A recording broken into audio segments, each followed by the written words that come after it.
আসসালামু আলাইকুম, শুভেচ্ছা নেবেন। আজকের এই টপিক্সে আপনাদেরকে স্বাগতম জানাচ্ছি। আমি মেহেদি হাসান সনি। যা কিছু সত্য, সুন্দর এবং ন্যায়পরায়ণ, আমি তাহাকে নৈতিকতা বলি। এই নৈতিকতাটা প্রত্যেকটা মানুষের জীবনে আবশ্যিকভাবে প্রয়োজন। এই নৈতিকতা একটা মানুষকে তার দীর্ঘ লাইফে খুব সুন্দর করে, খুব গঠনমূলক একটি ব্যক্তিত্ব গড়ে তুলতে সহায়তা করে। সমাজে অনেক কিছুই আছে যা আমরা চোখে দেখি না। সুযোগ আমাদের লাইফে প্রত্যেকেরই কম বেশি আসে, অথবা সুযোগের জায়গায় আমরা অবস্থান করি, কিন্তু কাজটা যদি সঠিক না হয়, কাজটা যদি সমাজের জন্য কল্যাণকর না হয় এবং আমার দ্বারা কারো হক যদি নষ্ট হয়, তাহলেই সৃষ্টিকর্তার বিচারে এবং না দেখা যে নিজের একটা ব্যক্তি সত্তা আছে তার কাছে আমরা নৈতিকভাবে হেরে যাই। এই জায়গাটা প্রত্যেকেরই জেতা উচিত। নফস, রুহ এবং নিজের ব্যক্তিত্বের কাছে আমরা যদি সৎ থাকি, তাহলে প্রত্যেকটা কাজ করে আমরা আনন্দ পাবো, মজা পাবো এবং এই প্রত্যেকটা কাজ প্রত্যেকটা মানুষ সমাজের নিকট যেহেতু দায়বদ্ধ, সুতরাং এই নৈতিকতার জায়গাটা তাদের ডেভেলপমেন্ট করা উচিত। সমাজের প্রতি, নিজের প্রতি আমাদের দায়বদ্ধতা আছে। এই জন্য আমরা উচিত এবং আমাদের উচিত এই খারাপ কর্মগুলিকে এড়িয়ে চলা। একজন নৈতিক মানুষ কখনো খারাপ কাজ করতে পারে না যে নৈতিকভাবে ভালো। আর অনৈতিকতা যার মধ্যে বিরাজমান, সে সমাজের জন্য, রাষ্ট্রের জন্য, ব্যক্তি জীবনের জন্য, পরিবারের জন্য খুবই ভয়ঙ্কর রকমের খারাপ।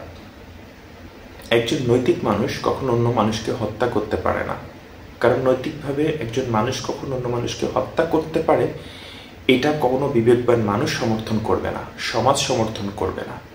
সুতরাং আইন হাতে তুলে নেওয়া অথবা রাষ্ট্রের কোনো নির্দিষ্ট বড় দায়িত্ব পালন করতে গিয়ে হয়তো সেটা কয়েক কোটি থেকে শুরু করে কয়েক লক্ষ হাজার কোটি টাকার প্রজেক্টও কিন্তু হতে পারে। সমস্যাটা হচ্ছে সব কিছুই যে আপনাকে দেখে রাখা হবে, আপনাকে মেজারমেন্ট করা হবে বা আপনার পিছনে একটা সিসি ক্যামেরার মতো থাকবে, বিষয়টি এরকম হয় না। কারণ রাষ্ট্র অনেক কিছু আপনাকে দায়িত্ব দিবে, সমাজ দিবে, সংগঠন দিবে, পরিবার দিবে, কিন্তু আপনি সেটাকে সঠিকভাবে ব্যবহার করছেন কিনা, এটাই হচ্ছে সবচেয়ে বড় বিষয়।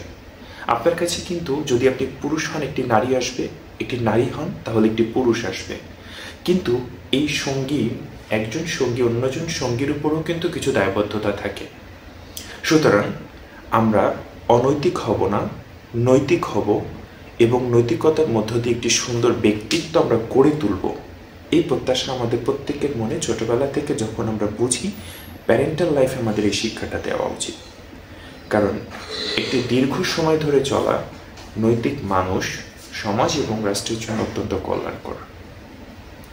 আমরা প্রত্যেকটা ক্ষেত্রে অনেক কিছু উদাহরণ দেখতে পাই, যে উদাহরণগুলি আমাদের কারো জন্যই কল্যাণকর না। এই কল্যাণকর নয় বিধায় যা কিছু কল্যাণকর এবং আমাদেরকে ভালোর জন্য সামনে এগিয়ে নিয়ে যায়, সে বিষয়গুলি আমরা লুক আফটার করতে বা দেখে চলতে চেষ্টা করব। একটি নৈতিক মানুষ দীর্ঘ সময় ধরে তাকে একটি গাইডলাইন ফলো করে চলতে হয়। অনেক বড় পর্যায়ে প্রতিষ্ঠিত মানুষও শেষ সময় এসে এমন একটা কাজ করে বসে থাকে, আমি যারা খুব বেশি সিনিয়র সিটিজেন তাদেরকে উদ্দেশ্য করে বলবো, যেরকম সমাজে অনেক কিছু দেখা যাচ্ছে যে একটি মানুষ এমপি হচ্ছে, এমএলএ হচ্ছে, অথবা খুব টপ একটা সুপারস্টার, তার বিগত জীবনে 40 বছর 30 বছর ক্যারিয়ারে কিন্তু সে অনেক ভালো ছিল, কিন্তু হঠাৎ করে এমন একটি অনৈতিক কাজ করে বসছে যে তার পুরো লাইফটাকে একেবারে ড্যামেজ এবং ডাউন করে দিচ্ছে।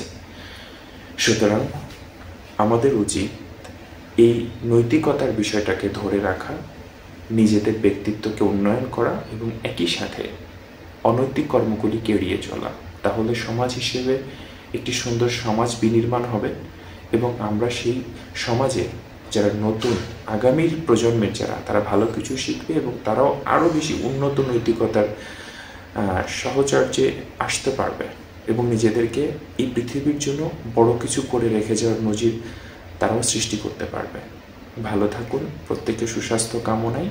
নতুন কোনো টপিকস নিয়ে আলোচনা করার বা দেখার আমন্ত্রণ রইল। আজকের এই টপিক্সের এই পর্যন্ত আমি মেহেদি হাসান সনি বিদায় নিচ্ছি।